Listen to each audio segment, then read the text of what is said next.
강의 시작하겠습니다. 자, 과실손해보장 이어갈게요. 이번 강에서는 보험금 보겠습니다.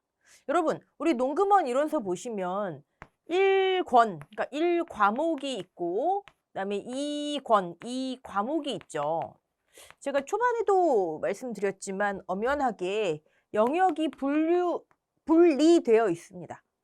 1과목은 인수와 관련된 것들, 그래서 인수 관련 수확량, 가입금액, 보험료 다 이쪽에 있잖아요. 그렇죠? 그다음에 2과목은 손해평가의 이론과 실무에 걸맞게 어떻게 재해가 발생하면 어떻게 조사해서 어떻게 평가할 것인가, 보험금을 산정할 것인가. 즉, 보험금을 계산하는 것은 2과목의 영역이에요. 이렇게 조사해서 이렇게 디테일하게 계산해서 보험금을 계산해내라. 이게 2과목입니다. 여러분도 공부를 하시다 보면은 주로 2과목에서 디테일한 계산, 별표 7까지 보시게 되시죠. 자, 1과목에도 그런데 보험금이 나와 있긴 해요. 그렇지만 우리가 적종이라든가 아니면 종합과수에서 보셨듯이 1과목은 이 보장 방식은 이렇게 보험금을 계산해내라는 것이구나. 디테일한 계산 과정이 아니라 개념 위주로 나와 있습니다. 그런데 한 2년 됐나요? 과실, 즉 과실손해보장, 그다음에 수확감소 수입보장 받장물, 좀 일관성이 없게 이런 보장 방식들의 1과목 내용에서 2과목 수준의 어떤 계산식이 실리기 시작했어요. 그 얘기는 1과목에서도 이런 보장 방식들은 2과목 수준의 계산 문제가 출제될 수도 있다라는 얘기겠죠. 하지만 어차피 시험은 확률이기 때문에 가능성으로 본다면 그래도 2과목은 2과목의 영역이 있기 때문에 2과목에서 디테일한 계산은 출제하기가 쉽겠죠. 근데 뭐 이런 건 가능하겠죠. 출제위원들끼리 이 품목은 2과목에서 이 품목은 1과목에서 우리 디테일하게 계산을 한번 해봅시다. 이렇게 나눌 수는 있겠죠. 중요한 건 뭐예요? 우리는 어차피 다 같이 공부하잖아요. 그렇죠? 똑같은 내용을 여기에서도 하신다면 그건 그냥 중복밖에 안 됩니다. 그래서 우리는 과실도 그렇고 받장물도 그렇고 디테일한 계산, 보험금을 산출해내는 것은 2과목에서 할 거고요. 1과목은 여태껏 해왔듯이 다른 보장 방식과 마찬가지로 개념 위주로 보험금을 볼 거예요. 특히나 과실손해보장 내 품목은 그게 중요하죠. 왜냐하면 품목은 4개밖에 안 되고 어떻게 계산도 보면 그렇게 막 복잡하지 않아요. 적종이나 기타 과수나 이런 것처럼 막 경우의 수가 많거나 따져야 되는 것이 많거나 이런 것도 아닌데 사실 제 개인적인 생각으론 그래요. 적과전 종합위험이라고 하는 보장 방식, 또 수확감소라고 하는 보장 방식에 속하기 어려운 나머지 과수 쪽의 품목을 여기에 그냥 몰아넣은 게 아닌가라는 생각도 합니다. 과실손해보장이라는 이 보장 방식에. 어찌됐든 내 품목이 각각 다르고 그 각각 다른 이유가 하나의 보장 방식이지만 사실 다 다르잖아요. 우리는 적종은 4가지의 품목이 이렇게 조사하는구나. 종합과수는 포복자, 기타 과수가 이렇게 조사하는구나. 근데 여기는 각각의 품목이 과실손해보장이지만 조사 방법, 보험금 계산이 다 달라요. 그래서 생기초 여러분 꼭 보셔야 합니다. 보시고 기본 넘어오셔야 해요. 이런 특성이 있어서 이렇게 보상하는구나. 그 밑바탕 가장 중요한 보장 방식이에요. 자, 이번 강의의 목표는요. 개념 위주로 보는데 생기초 내용 플러스 알파를 한번 볼게요. 일단 여러분들이 이번 강의에서는 첫 번째, 이 품목은 이 보험금이 있구나. 품목별로 보험금의 종류, 특히 주계약, 특약약 나누어서. 두 번째, 이런 특성이 있어서 이 품목은 이렇게 보상하는구나. 이런 방법이 태어났구나. 세 번째, 그럼 이 과목을 위한 사전 준비 단계로 이 과목에선 이런 걸 조사해서 이렇게 계산하겠구나. 요 정도까지. 자, 하나씩 보실게요. 먼저 복분자. 복분자 특약이 있나요? 있죠. 네. 수학기 부보장 특약 있었잖아요. 별도로 보험금을 계산해내는 그런 수학기 부보장 보험금은 없잖아요. 예. 그런 특약은 아니지만 어쨌든 만약에 수학기 부보장을 가입했다 그러면 수학 개시 이후 부보장, 수학 개시 후에 어떤 사고가 발생해도 그 손해를 계산하면 안 되겠죠. 하지만 그건 그런 함정, 트릭 외에는 별도로 이렇게 보험금에서 쓸모는 없습니다. 그 특약은. 나무 특약도 불가능하고 주계약 보험금만 가능해요. 주계약 보험금은 두 종류겠죠. 경작불능 특약 아니에요. 주계약이에요. 그리고 과실손해. 됐죠? 보험금 딱 두 종류입니다. 네, 기억하시고. 여러분, 경작불능 지금까지 적종, 그다음에 종합과수, 경작불능 없었죠. 네, 과수 쪽에서는 사실 지금 과실손해보장이 마지막이잖아요. 그런데 유일하게 복분자만 경작불능을 보장해줘요. 원래는 논작물, 밭작물 이쪽에 주로 보장되는 거죠. 경작불능이. 경작이 불가능한 걸 보장해주는 거예요. 경작이 왜 불가능할까요? 피해가 너무 커서. 물론 보상하는 재해로, 자연재해 조수의 화재로 피해가 너무 커서 더 이상 경작하기 어려울 것 같아요. 그 피해 기준은 65% 이상. 지금 경작하시는데 이 정도 피해가 크면 그만하시죠. 이런 거예요. 여러분, 자, 이 경작불능이 인정되지 않는다면, 없다면 어떤 현상이 생길까요? 계약자나 회사나 굉장히 양쪽이 다 손해가 커요. 왜냐하면 계약자 입장에서는 아니 내가 지금 경작을 하는데 수학까지 가기도 전에 이미 이만큼의 피해가 있어요. 근데 경작불능이 인정이 안 된다면 나는 그냥 끝까지, 둘 중에 하나잖아요. 끝까지 피해가 있음에도 보험금을 받기 위해서, 복분자의 경우엔 과실손해보험금이겠죠. 밭작물의 경우엔 수확감소, 수입보장보험금, 그걸 받기 위해서 그냥 끝까지 끌고 가야 돼요. 그쵸? 무슨, 네. 또는 아예 포기해야죠 뭐. 내가 차라리 지금 빨리 포기하고 여기다 다른 걸 심는 게 주로 밭작물에 해당되겠지만 빨리 다른 걸 심어서 수익을 올리는 게 낫겠다. 그럼 지금까지 들어간 비용은 다 꽝이잖아요. 그쵸? 회사 입장에서는요. 이 정도로 피해가 큰데 계약자가 보험금을 받기 위해서 계속 경작을 지속해요. 회사는 나중에 메인이 되는 보험금에서 과실손해 또는 수확감소 수입보장보험금에서 손해가 그만큼 커지겠죠. 피해율이 커지니까요. 경작불능은 그런 의미에서 굉장히 중요하구나. 그 의미를 이렇게 보시면 되고요. 자, 65% 이상인데 그 피해를 식물체 피해율이라고 표현을 하네요. 이건 다 똑같아요. 경작불능이 인정되는 건 다 똑같습니다. 별거 아니에요. 저 식물체가 지금 복분자니까 복분자. 나중에 마늘 가면 마늘 피해율이 되겠죠. 계산하는 건 어렵지 않아요. 그냥 우리 모든 피해는 피해 나누기 기준이잖아요. 그쵸? 기준. 똑같아요. 이때 이 식물체 피해율은 고사, 즉 고사를 피해로 인정한다라는 거예요. 고사 나누기 가입이에요. 가입. 가입한 게 이만큼인데 얼만큼 피해를 받니? 가입이 1000인데 피해가 700이래요. 70% 경작불능 대상. 됐죠? 네. 그럼 고사의 의미 뭐죠? 우리 용어의 정의. 보상하는 재해로, 그쵸? 보상하는 재해로 죽은 거예요. 근데 이 경작불능에서는 그 범위를 조금 확장시킨다고 보시면 됩니다. 고사의 판정 기준을 수확 가능 여부라고 돼 있어요. 가능 여부. 그게 그거 아니야? 하실 수도 있겠지만 예를 들어서 복분자 같은 경우에 수확이 불가능할 것 같아요. 그러면 고사, 여기 분자에 올려줘요. 경작불능에는. 하지만 복분자 포기가 살아있을 수는 있잖아요. 그쵸?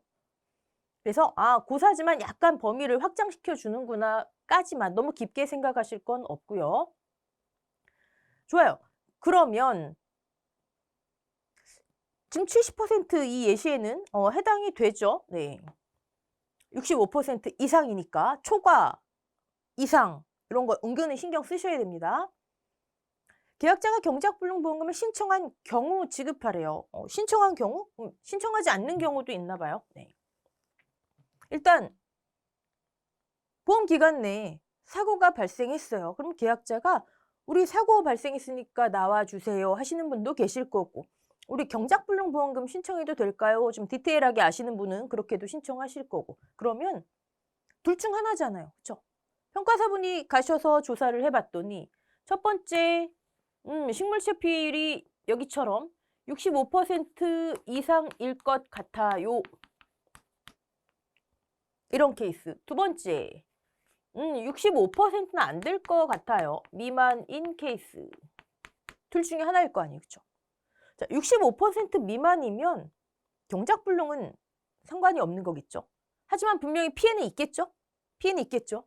피해가 있어요. 그럼 어떻게 되죠? 피해 있네요. 그리고 무시? 피해가 있으면 그 다음 메인이 되는 복분자의 경우에는 과실손해조사를 실시해서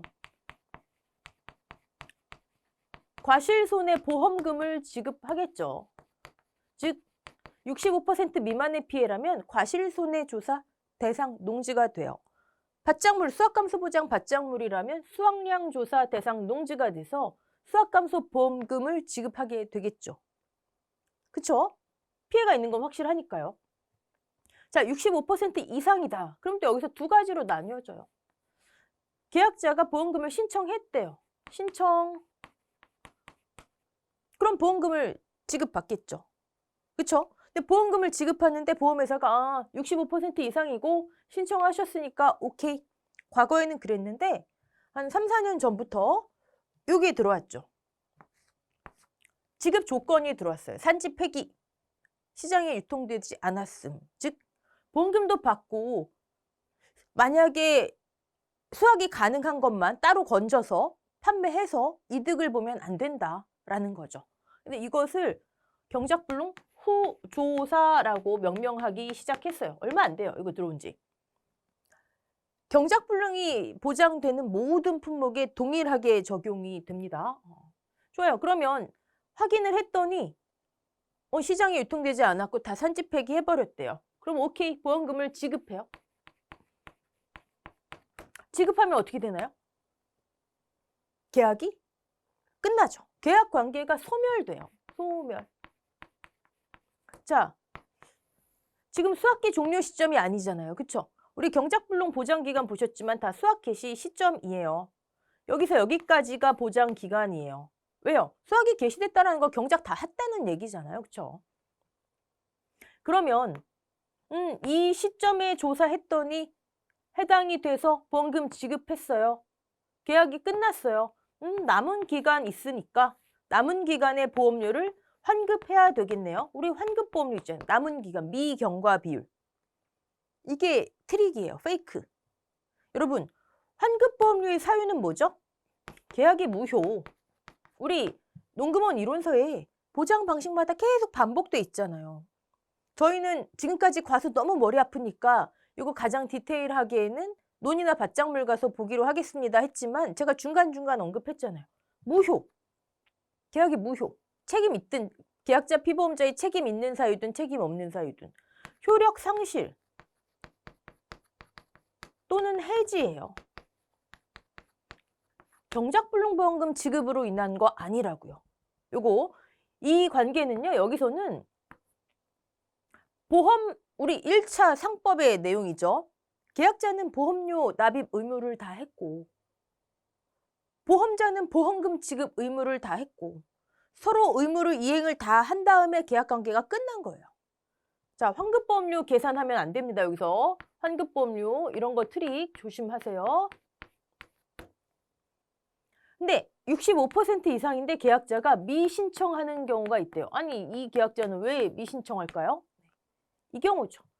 나 과실손해조사 받고 과실손해보험금 받는 게 좋을 것 같아. 왜요? 한번 보시겠어요? 보험금 공식 한번 보세요. 정확하게 어떤 피해를 산정해서 보험금을 지급하는 게 아니죠.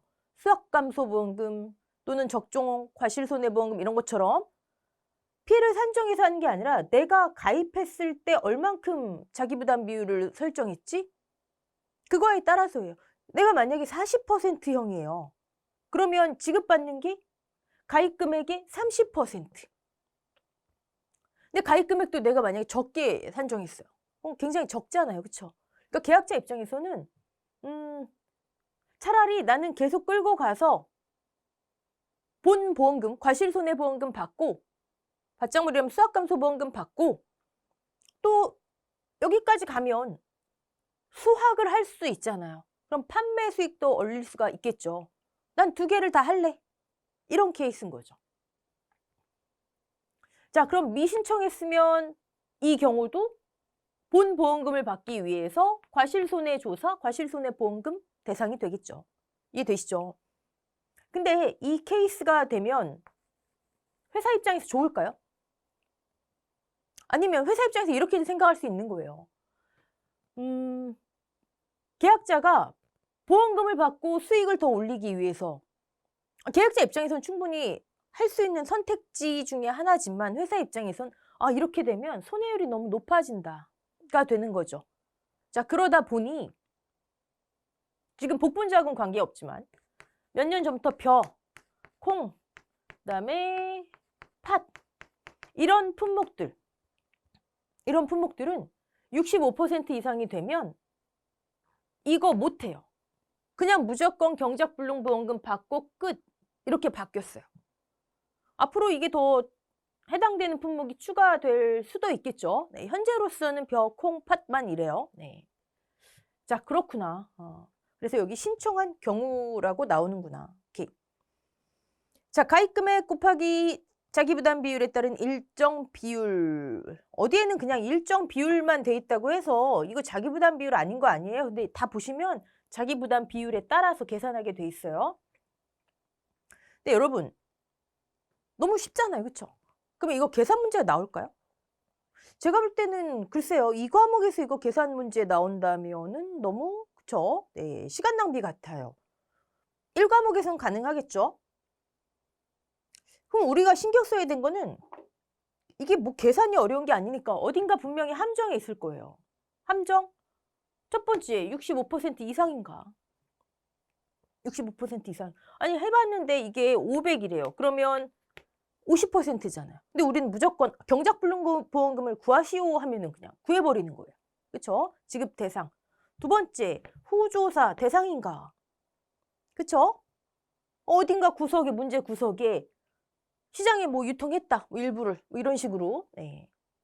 세 번째, 뭐가 있을까요? 여기에서. 자기부담 비율 15%형. 15%형은요. 여기 대입해서 나누면 42.5가 나오잖아요. 이 일정 비율이 42.5. 근데 42.5 안 하고 그냥 42%로 합니다.